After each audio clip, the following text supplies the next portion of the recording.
Welcome back to the Hodcast, the podcast for those who care about training and bridging the skills gap in the construction industry. I'm Sam, and every week I sit down with people who know this industry the best. Be it apprentices, bricklayers, tutors or leaders, we dig into what's really happening on site, how training is changing, and what the next generation needs to thrive. This is where you'll hear real stories, practical lessons, and straight talking insights you won't get anywhere else. If you want to understand the future of construction training and you want to try and fill that skills gap, you are in the right place. Today on the Hodcast, I am joined by Bill Guiver, training manager at Site Ready Solutions and GSQ Brickwork. With more than 3 decades in the trade, he started out as an apprentice in the 80s, worked his way up through the industry, and now shapes the training of the next generation. This is his story, what's changed since the first day on site, what stayed the same, and what we can learn from the past to tackle today's skills gap. Sit back, relax, and enjoy the Hodcast. Bill, what's changed most on site since the day you first picked up a trowel? Oh, so many things really, Sam. I don't know where to begin. I suppose the health and safety ones are always what people bring up, and it has become a big thing, probably for the better. I know we all moan about it, but I think sites are, well, they are 100% safer when I started on them. I mean, we all go back, talk about having the crack, but really, when I look back on it now, it's amazing I'm still alive, really. Some of the things, and I'm saying that, like chasing out lead with a Paddy's motorbike on a roof for the lead flashing as an apprentice, getting told with no scaffold up there at all, taking it up a ladder onto a roof, then going, well, how am I going to get up there? And then just getting told to push the roof tiles up, balancing on there, being too scared to say you wouldn't do it. That was the thing. I mean, it was generally out of, well, I suppose a bit of fear, but just wanting to think, well, yeah, no, this is what they expect me to do, and I've got to do it. And you would just do things. And when you look back on it now, you think, oh, Christ, I was putting my life, some serious risk then. But there's things like that. But, we used to have a laugh. First day I was on site was in 1986. I think the hard hat rule was just about coming in. There was no high vis. No one would even pull you up on what you had on your feet. I mean, it was a good idea to wear boots. I mean, I've gone out there with boots on, I had an old donkey jacket. I think it was winter time. I think it was coming into October, November when I was out on site. It was getting cold, I always remember it.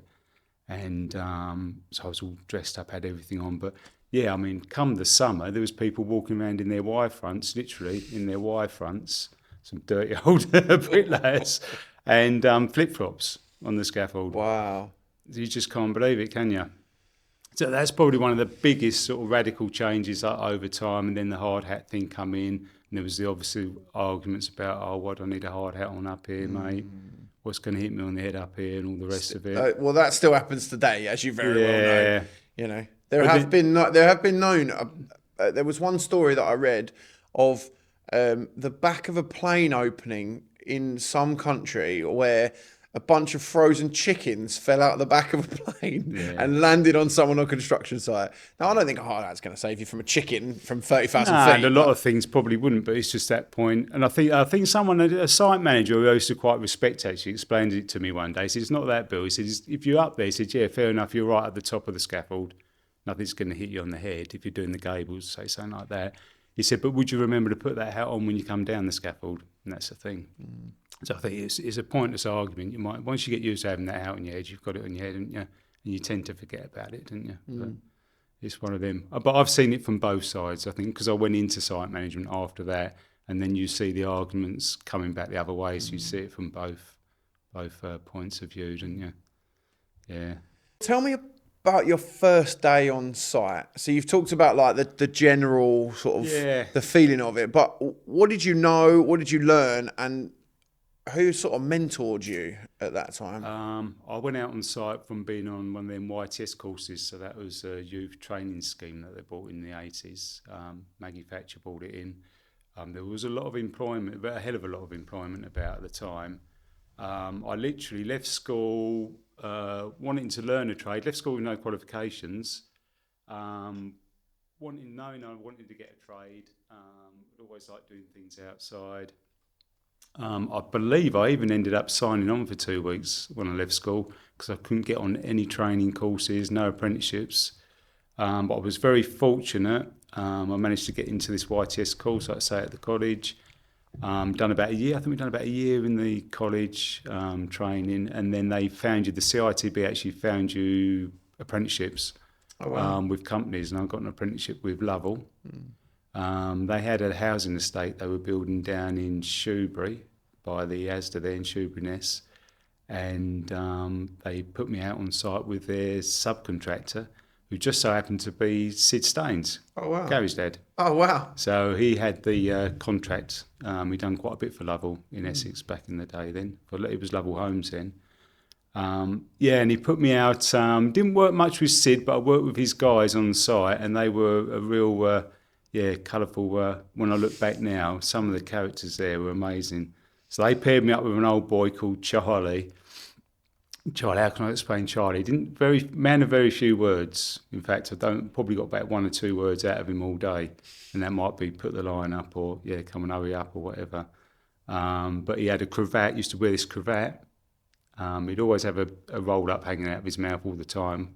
I never see him without a roll up in his mouth, I think. And he'd wear just a flat cap. Yeah, like I say, he'd probably grunt and say a few things to you all day, but I always remember we went on a party wall, jack wall, and we was just laying bricks. It was all header bond, and it was just like, head down, arse up all day long. Hod carriers just bringing, like they used to use big plasterers hods then full of muck, banging them down, bricks, down like that. I was sweating. Honestly, I think it was quite cold when I was out there. I was sweating, I was out of breath and everything. Old Charlie's there, it's like a walk in the park, and I still couldn't keep up with him. But that's, to this day now, that's where we all go back to that efficiency. When you become an efficient bricklayer, you don't need to work hard to get the numbers down. So I always remember that. I was terrified going out there. I think I fell asleep in my dinner that night as well. Literally, my mum gave me my dinner. I picked the knife and fork up, and it felt like, oh my God, this is heavy. I can remember nodding off in my dinner. I felt like I'd been run over by a bus, but yeah. Wow. What all you've been done is run into the ground by Charlie, the man of few Charlie, words. who looked about 100 years old, and I'm there as a sort of 17-year-old. Thought I was all, Well, what lessons from that first day sort of stuck with you, do you think? If any? I mean, we were talking 3 decades ago, so. Yeah. I always remember thinking, Christ, this is hard work, but I was determined to push through it and do it, and just thinking, one day I'm going to be as good as these guys or better, yeah. And it was just that sort of perseverance. I weren't going to give in. That was the thing. I thought, I'm going to do this. Well, you started in the 80s. I mean, you started literally the year I was born. I don't know how old that makes you feel, Bill, but hopefully it makes you feel pretty old. But what do you think we've lost from that era that we maybe should be bringing back, or maybe you are trying to bring back through Site Ready Solutions and yeah, GSQ? we are. I think that's the biggest thing I think we've meant is that sort of like team mentality, where you did feel even more like part of a family as well, and you felt a belonging. I think that's the biggest thing I can remember going back then. Even as an apprentice, I felt like part of that team with them guys. They used to have a crack, and there's probably quite a lot of piss taking that went on that, but you always felt they always had your back, Sam. Do you know what I mean? They'd always look after you. And Reg was probably my who was like the bricklaying foreman at the time. I really looked up to him. I thought Reg knew everything about everything. Like he probably, going back now, he probably didn't, but he'd talk like he did, and he'd tell all the other trades how to do their job and everything like that. And he was like my hero, But he always used to look after us. I can remember one day they all went home because it was raining, and the site manager wanted me to stay there and do something because I was employed directly by Lovell. They expected me to stay there when it was wet, and they'd get you going around doing all the making good. I think one day I went home with the Bricklayers, thought, sod it, now I'm going to go with the Bricklayers, whatever. And they dragged me, the site manager dragged me in the office next day, started having a go, but Reg come in there and stuck up for me, and I always remember that.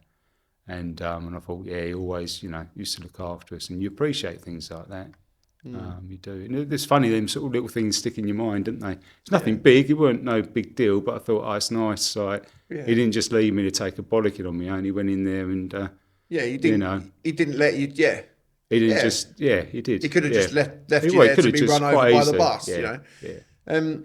Well, on the flip side, what's better today, do you think, that was maybe missing when you started? I think the opportunities are probably better today. If you look for them, I think if you the signposts and that for it as well. And I think people generally want you to progress more now as well, Sam. So it was never, probably back in the day, it was quite rare from someone, if they were taken on, if say you started an apprenticeship as a bricklayer or a carpenter, it's quite often thought that that's just what you're going to stay doing as well. There's different avenues now, I think. It's hard to say, really. Well, I know that at Site Ready, we are collectively trying to do is learn from the past, because you talk to any bricklayer who's around your age, and they probably started in that YTS scheme, and they speak fondly of working like you are with the bricklayers who they were with. Generally speak, I mean, they wouldn't be bricklayers anymore if they didn't enjoy it. Yeah. They generally speak fondly of it, and it does lend itself to that team family aspect, and that's one of the key parts of Site Ready, the sort of building the team.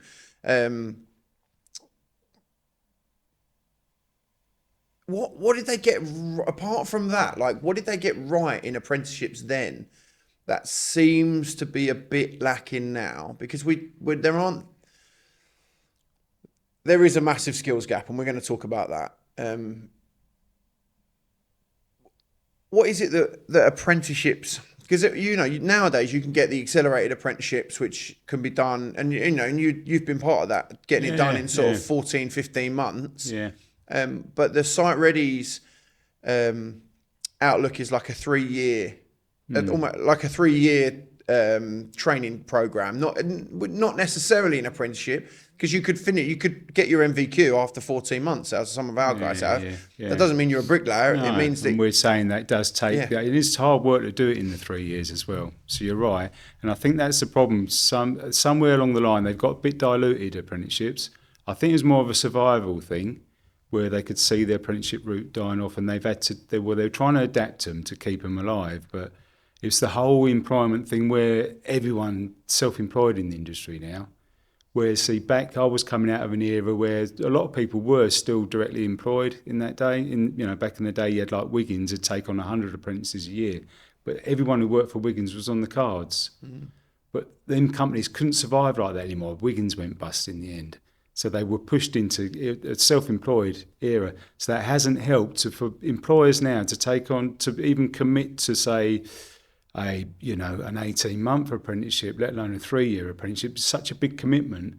And I don't think it's that they don't want to train people. I think we all genuinely, the majority of people do want to train people, and they like to see people get on, but they don't want to let them down either. And if you've got a contract and you know it's only going to last 6 months, 12 months, and you don't know whether, it's not guaranteed you can get more work out of that. If you invest into an apprenticeship, taking an apprentice on for 2 years, but then after a year you've got to let them go, how are you going to feel about that? There's all of them doubts in the employers' minds, and I think that's what's happened. It's just got diluted, and there's got to be a better way of doing it. And I think that's with Site Ready, that's what we're trying to change. We know it's going to be a 3-year journey. You can't just change. We're not saying that we can train people up in 2 or 3 weeks, put them out on site and say, well, there's your bricklayer, there's your hod carrier, there's your labourer. They're ready to go 100%. They'd be ready to work on site and be productive. But we know it's going to be from that point there to, say, becoming a bricklayer or even a really skilled hod carrier, it's a journey. And it's hard work, but it can be done in 3 years. Yeah. Well, the idea of mastering something is sort of 10,000 hours, right? So, you have to, bricklaying is a learned skill. You have to put in the hours. Yeah, You and literally have to put in the hours. You can't. There's no like cheat code of being amazing at it. You know, you look at some of the best people that, you know, and there are arguments about who the best bricklayers are, and you know, the guy was where you were working with, Charlie, must have been productive, otherwise he wouldn't have been a bricklayer for so long, you know. Yeah. But those people have put in the hard yards. You know, look at people like Ash Mahoney or Charlie Collison or but they put in a lot of effort. You know, it's effort and it's time. Time and commitment. Exactly. You know, and they've been focused on it. You can do anything. I mean, you can do a job and you could just breeze through it and not really take a lot, you know, not really put much effort into it, but you only get back what you put into it, don't you? So those people are at the top of their game because of the amount of effort and commitment they put into that. And that's the difference. Anyone in any industry, isn't it? If you want to be a professional footballer, you have to go through the ranks, and it's not an easy journey. You know. Yeah. What do you say to the people? Because there is that the 2 weeks sort of.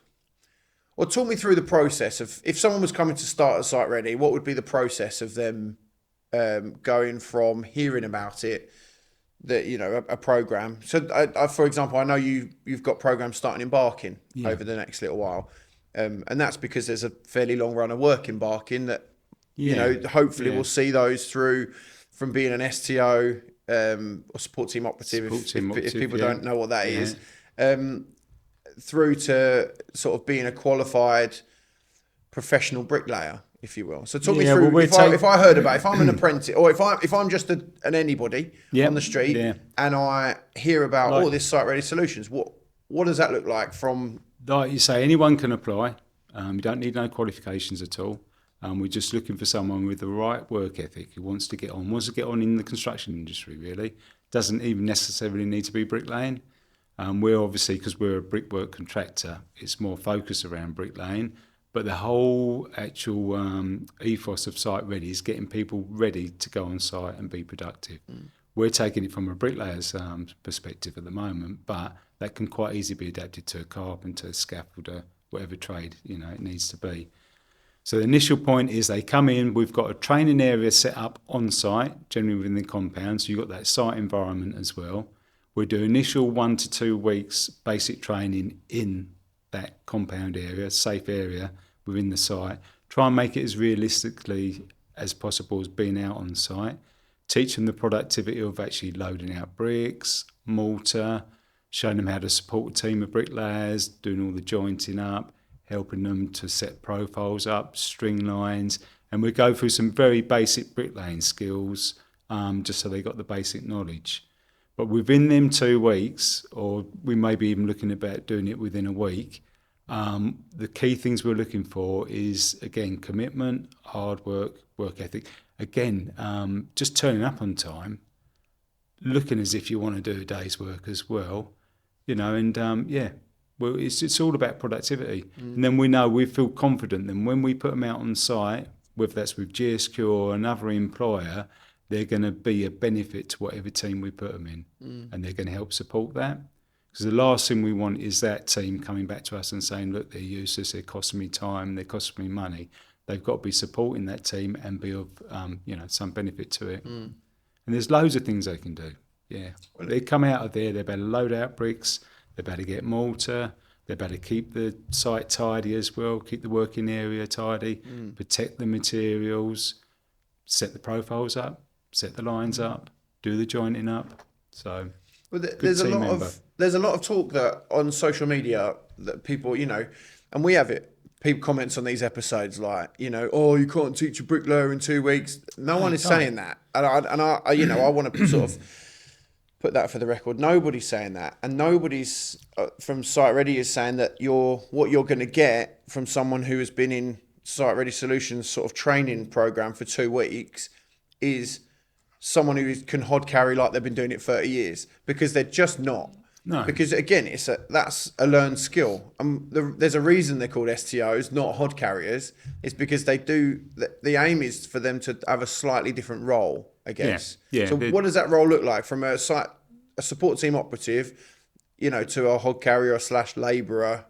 What are the key differences? They're supporting the team, but they're also so they're a bit more than just your normal hod carrier labourer, because they will do, like I say, they're better do all the jointing up, they're better set profiles up, they're better set the lines up. They'll have the knowledge as well, so they will have that basic brickwork knowledge where they can help support the bricklayer. Like I say, if the bricklayer's saying, right, we want to go over there, can you go and gauge out them profiles for us? Can you do? So they'll be a little bit more clued up on what they're doing in that sense. And they'll also be looking for the actual health and safety aspects of where they're working, making sure the working area is safe as well. They'd just be a little bit more clued into that, hopefully. Not saying a good hod carrier labourer is not as well, because there's plenty of them out there as well, but that's what we're trying to actually, produce at site ready. And then give them that sort of like thinking, right, there's different roads they can go down after that as well. So they do, like, after the 2 weeks initial training, out on site for 8 to 10 weeks.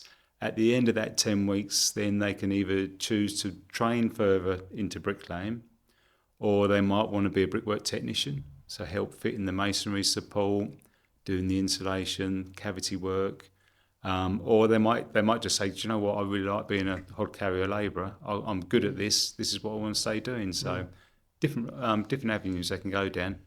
Or they might have witnessed another trade, a scaffolder or someone on site, or and thought, oh, that's what I want to do. I want to go and be a scaffolder. But it's all about getting people into the industry, really. We're not looking like to keep them. And we're definitely not looking for cheap labour either. That's definitely not what we want to do. So I imagine there are people out there thinking, oh, you're just looking for a cheap labourer who can do a bit more and everything. But that's definitely not what it's about. It's genuinely about getting people into the construction industry and helping them, support them on that journey to do better. Just a quick one.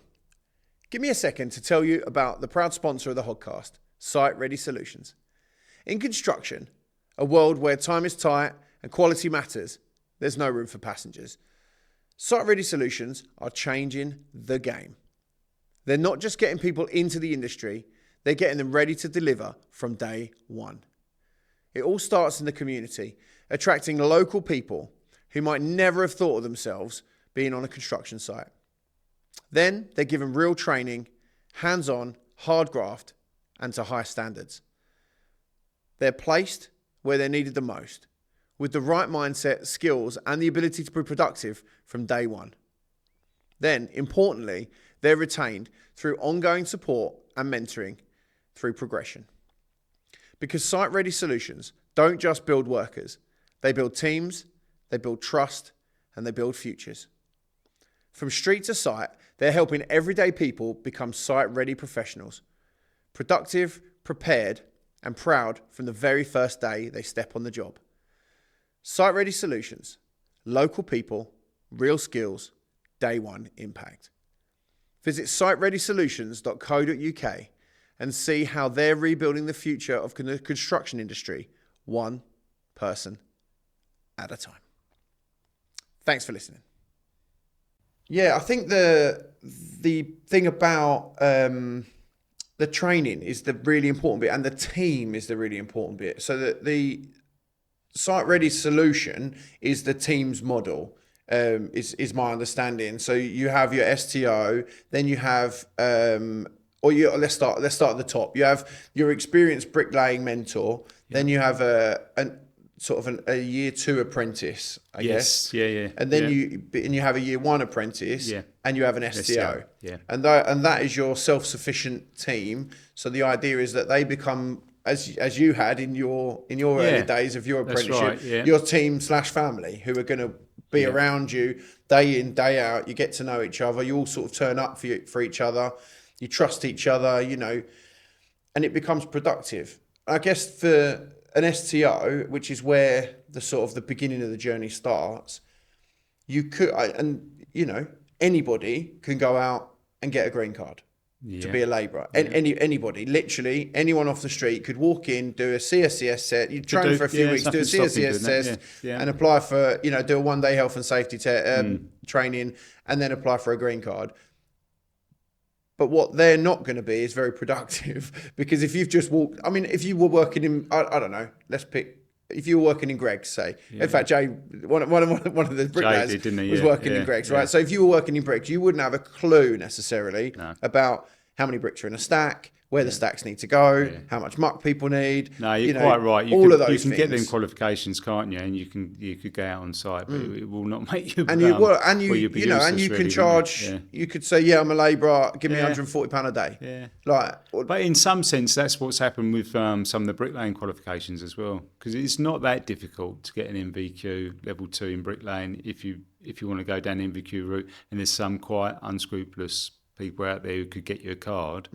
And then you could go out on site and say, I'm a fully qualified bricklayer, but you're soon going to get found out, aren't you? Same as them labourers within the first hour or two. Yeah, you're going to get found out, aren't you? Yeah, and I guess that's what the idea of the 3 years is about. So the team, because then your team sort of can roll, and your older bricklayers could potentially become the head of the team and the mentors. We've already seen that happening within GSQ as well, where our older apprentices who are now improvers, what we like to call skills developers, are now starting to mentor and tutor some of the younger apprentices and trainees coming through, and the STOs, which is nice because I feel they want to pass that on as well. So and it's the best way. It's the best way to even improve your own knowledge, and that is by teaching, isn't it? So passing that on makes you think. Well, it really does, because the key really is productivity, right? Isn't it? And that's what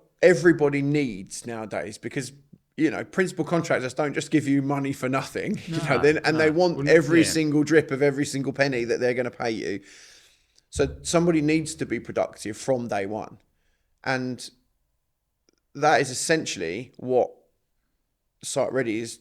That's the aim. Be productive from when you arrive on site on day one. You need to earn. You need to at least be earning the money that person is paying you, plus whatever the percent, 20%, whatever it is. Because that's what. And again, this is what's off putting for a lot of people taking on a trainee or apprentice, because they're thinking, they're going to be a bit of a burden, they're going to cost me money, and all the rest of it. So if we can sort of break down some of the barriers and say, well, look, they're not actually going to be, at worst, they're going to be cost neutral on day one. But within a few days, you're definitely going to be seeing, you're going to be getting some benefit out of it. You're going to get some profit out of it. Yeah. And that's one of the things that I, walking around site, so I try and encourage people to think about, because, we don't really like the word gang, but price gang, it doesn't matter. Price gang, day work, they're teams, right? Everyone is in as part of a team. They all work as part of a team. And if we can make productive workers from day one, everybody wins. Because if you've got a team who are building a lift and they're on a price, well, the quicker they build that lift and the more effective they are, the more productive they are, the more money they can earn. So if they've got someone in with who's an STO who is able to join up, maybe that saves you 10 minutes of every hour. I don't know, I'm not a bricklayer. I don't know exactly how long it takes joining up. But even if you say 5 minutes of every hour, say 10 minutes of every hour, because you've got someone doing your jointing up for you, firstly, that's a job you don't have to do. Secondly, you can teach them the way that you want your jointing up to be done, you could make another you, essentially, or a bit of another you.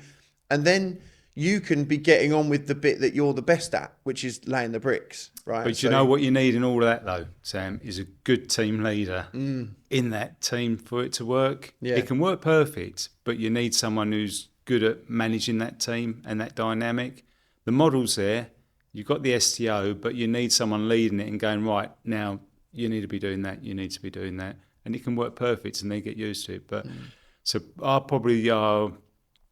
wouldn't say barriers. It's not a barriers. There's no sort of barriers. But our biggest thing we need is more mentors. So, that's one of the things we need, good mentors as well. And not people just saying they want to be a mentor for the sake of being a mentor or thinking they're going to get another tenner a day out of it. We want people who generally want to be mentors. So, what makes a good mentor for you? Describe, if you had we've got a person there, what qualities would they have to make them the best mentor? I think someone, obviously a good communicator, and someone's got patience and someone who's willing to listen. And you've got to have a bit of empathy as well. You can't be. I'm not talking about being soft or anything like that, but you got to have a bit of empathy with people, and you got to be fair with them, really, haven't you? You know, and I think you'll get a lot back out of people then. Yeah. Where have you seen that work so far? Like, obviously, Site Ready has actually trained quite a few people. Already. Yeah, already we have. Yeah. Where are you seeing that work, and what are you really seeing work in that scenario? I think we've probably got at the moment, we've got a handful of really good mentors, and you see that work well. We've got other bricklayers out there who would make good mentors, but probably don't realise they haven't got the confidence to do it as well. It's working really well on a new site we've got in Camborne at the moment. Yeah. And the team model there is just working so well, and we're hoping to roll that out now across all the sites. Is that still Steve, Ed, Brownie, Ed, and James? Yeah, nice. In there, so that is working really well. We've got and most of the jobs, actually, the sites we've got in Cambridge now, we've got a really good setup there, and we've got the mentors we need, and the teams is working. We're starting to work in Barking now as well. So that's another good thing. Ideally, you need a good run of work as well. Helps because you've got that consistency, which helps with a lot of things. But we're hoping, by the early part of next year, that every one of our sites will have that team model on it, at least one of them team models on it, and it should be working well. It should be working perfect. In case you didn't know, in construction, trust is everything. You trust your team to show up. You trust your tools to perform, and when the pressure's on, you trust your supplier to deliver. That's where Grayson Building Products come in. They've been doing this since 1921, and they've built more than just a business. They've built relationships, expertise, and a reputation that is earned, not claimed. With over 50,000 products in stock and a team of specialists who genuinely understand the craft, Grayson is there. Not just when you order, but when things get complex. It's more than just a price. It's partnership. It's peace of mind. If you want a supplier that moves like part of your team, visit grayson.gb.com and see what real service feels like. I'm really looking forward. We're going to do, we haven't decided yet, but we're going to do a year roundup, I think, with Garry. So we're going to get him in and talk through the year of Site Ready. Talk about the pitfalls and stuff like that. But one of the really rewarding things is actually seeing our mentors. And I'm really fortunate that I get to see the Site Ready model being taught, and I get to see it working on site for GSQ, and I get to, because of my job in health and safety, I can actually get around to seeing them doing well. Yeah. And the thing that, a big shout out, Pat is one of the mentors and a trainer that we've got, and I'd love him. Hopefully one day he'll get to come on the podcast. Good. Yeah. I think we're booked out till after Christmas now, but he's so good with them because with trainee like STOs, because he's firm with them, but also understands that they're not going to get it right first time. Yeah, he does, and he cares about them. He genuinely cares, and that's what you get from Pat. He wants them to succeed, and he cares about that. That side about it, and you do need that. It can also be, it's quite a lot to take on yourself as a trainer. Because I've trained for quite a few years, being a mentor myself, and it's a lot. You're taking on a lot. It's almost like taking on another child as well, and because you're looking after them, aren't you?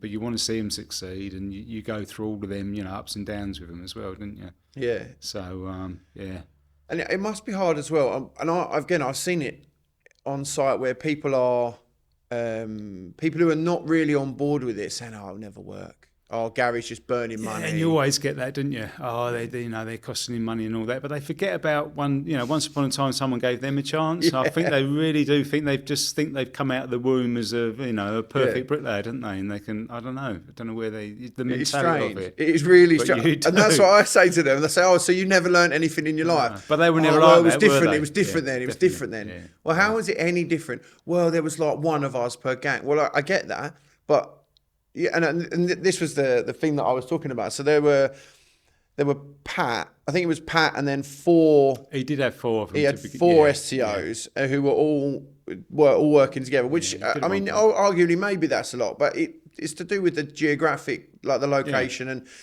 but also it's to do with the mentors. Now, the person I spoke to is a really good bricklayer. Yeah. But they're just not on board with it. No. So why are we going to put an STO with them if they're just not on board with it? Negativity is never going to work, is it? And that's really difficult because they could be, because they started out on a YTS scheme. I was chatting to them about it. Yeah.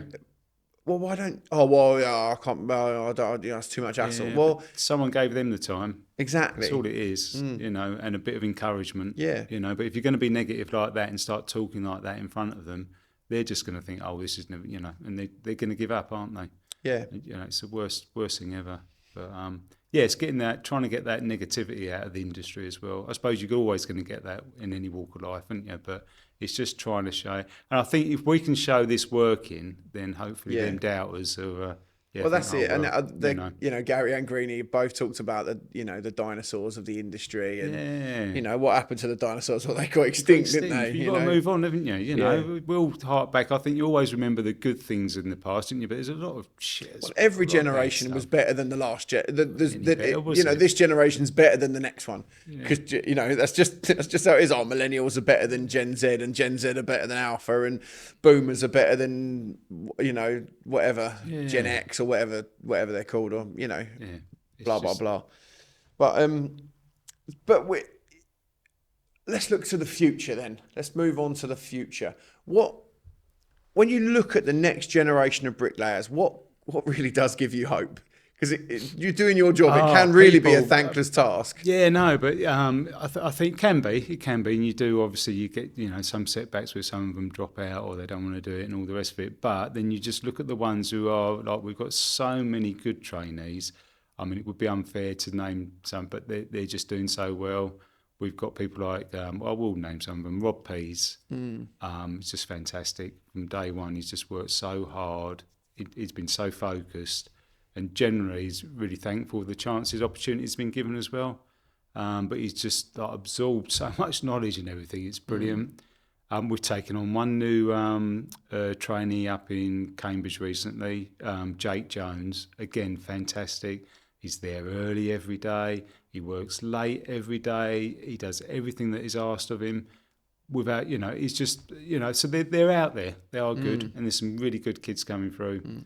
And even the ones who come along with a bit of attitude and their attitudes now change, that's really rewarding as well. Yeah, it is. And you see that on site getting not beat out of them, because it's not literally, but people don't suffer that anymore. No. You can't be like that here. No. If you want to be like that, go and work somewhere else. But we don't do that in this industry. But it's good to see that change in them as well, isn't it? Because they're not bad kids. They just come in like that and they just think, I've got to have a bit of an attitude and all the rest of it. I've got to try and look a bit hard and all that, and it's soon it's quite a good leveler, really, isn't it? And, you are a product of your environment, aren't you? And if you've been in an environment where everyone's cocky and everyone's outgoing and blah blah blah, then you get that.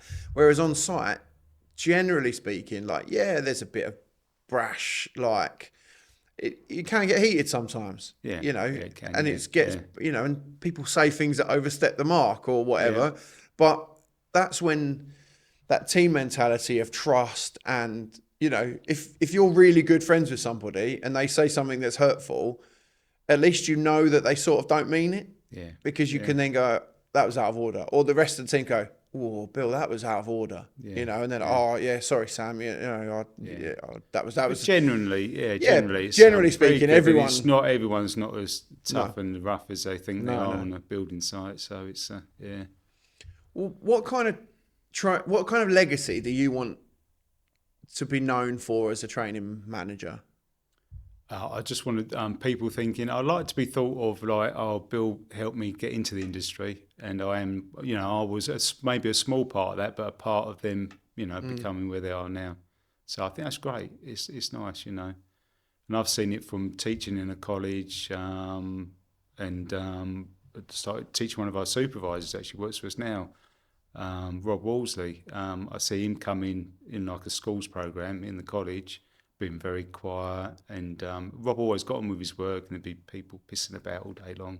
But then seeing him come into the industry, come to work with us as an apprentice, and now as an actual supervisor for us, things like that, just priceless. If he was the only one I ever helped, I think, well, at least I knew I got him into it. But there's a lot of them who've come through. Yeah, people I remember, like, when I talk to the college, people who are in the industry now, they might not be working for us, but they're within our sort of circle. Jordan Gregory, God, he was just off the rails in college. He really was. Great, brilliant bricklayer now, but he really could quite have easily gone down a different route.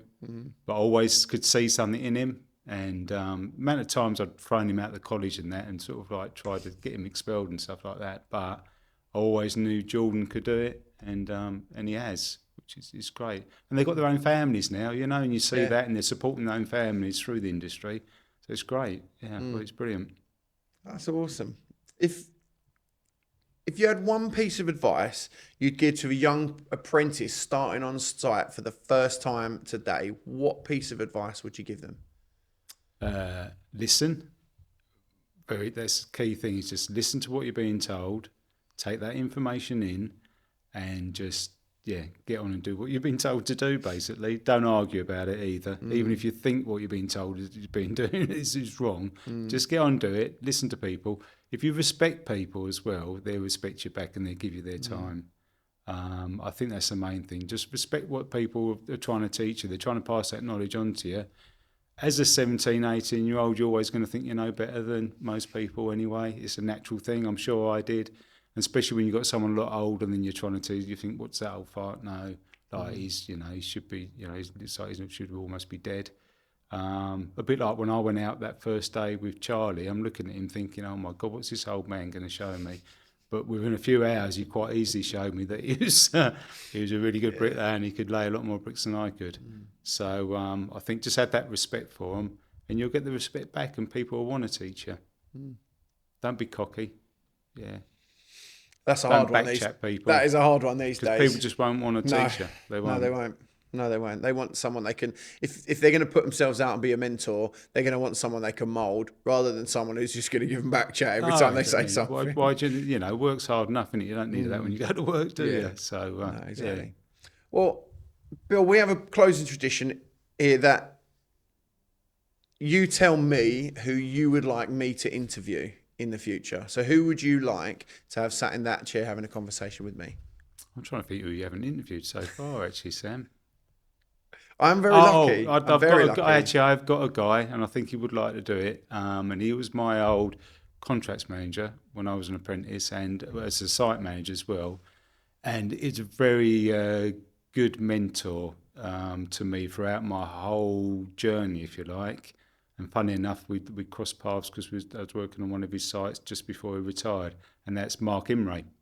Used to work for Vistry Homes, and I know he'd love to come on here. He would, and I can tell you that Mark Imray has already got a date. Yeah, we've got a date in for Mark Imray. So I'd love to see that. I'd love to see that. Yeah. No, amazing. I didn't know that Mark was a mentor of yours. Yeah, a very good friend of mine. Yeah. Oh, good. Yeah. Oh, lovely.